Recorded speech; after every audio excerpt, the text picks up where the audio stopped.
For most of us, probably, when you talk about COVID, we tend to talk about it in the past tense, and very happily so. Those pandemic years, so to speak, kind of are beginning to seem like a thing of the past. But the truth is, there are still after effects from those years that many of us are still dealing with. So we're very happy this morning to welcome Tanya Raybon to the show. She has written a book called The Real Pandemic: Mentally Thrive Through Psychological Warfare. Nice to see you this morning. Nice to see you. Thanks for having me. So I'm thrilled to have you. The COVID years really kind of prompted you to write this book. Home for you is in Wisconsin, where your experience with COVID was probably much different from ours here in the Tennessee Valley. But I'm guessing you're going to tell me that so much of what we lived through in those couple of years is still lingering in our minds. Yes, absolutely. There still are after effects from the pandemic for sure.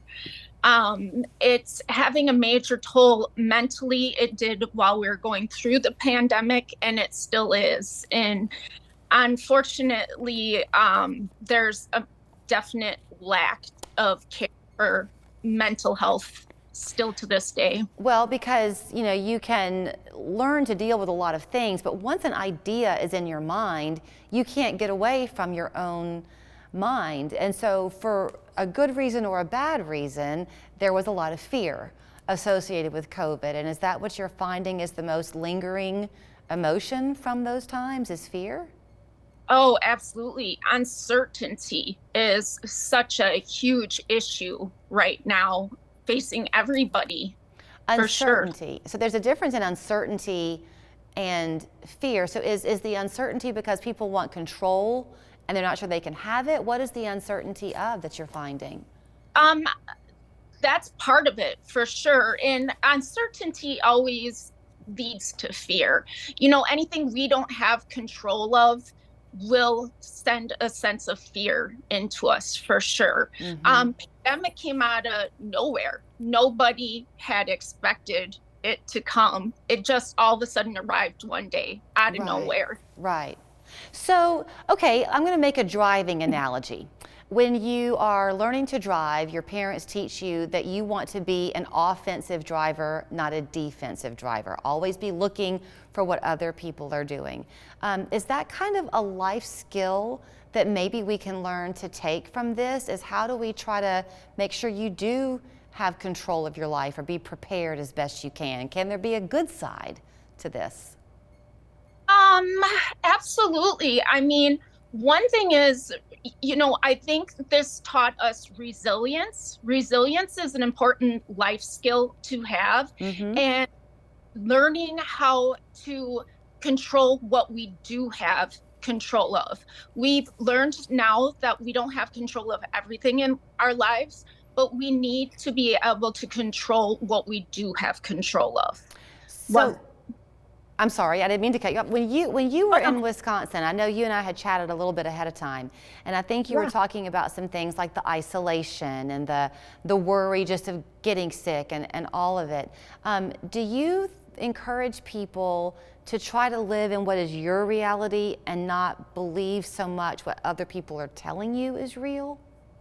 Absolutely. I think that was one of the biggest problems we had going through the pandemic is we were hearing so many contradicting things going through the pandemic. One day we were hearing that masks work. The next day we were hearing masks didn't work.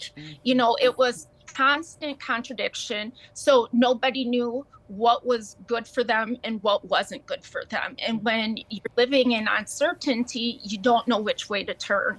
And so, that was one of the big problems we had. The other big problem was, the economic issues people were facing. They didn't know if they were going to have a job from day to day. We had so many small businesses were closing, and they didn't know who would be next, if you'd be getting laid off, if you'd still have a job. Anytime you're facing financial uncertainty, that's a huge cause of stress and strain. Anytime you're isolated, that's, causes loneliness, especially for our elderly who live alone, and the only thing they have to look forward to is people coming to visit them. And then Right. when all of a sudden visitations were cut off, that Right. was horrible for them. So when people read your book, are they going to kind of remember things over those years, or is the book more of a, here's what you can do every day to keep your mind protected? It's both.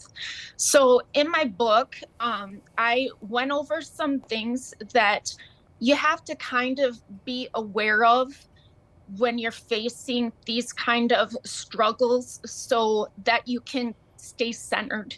You want to be mindful every day of your own self. If you're living in the present, then you're going to be more healthy, because if you're living in the future, you're going to be worried and anxious.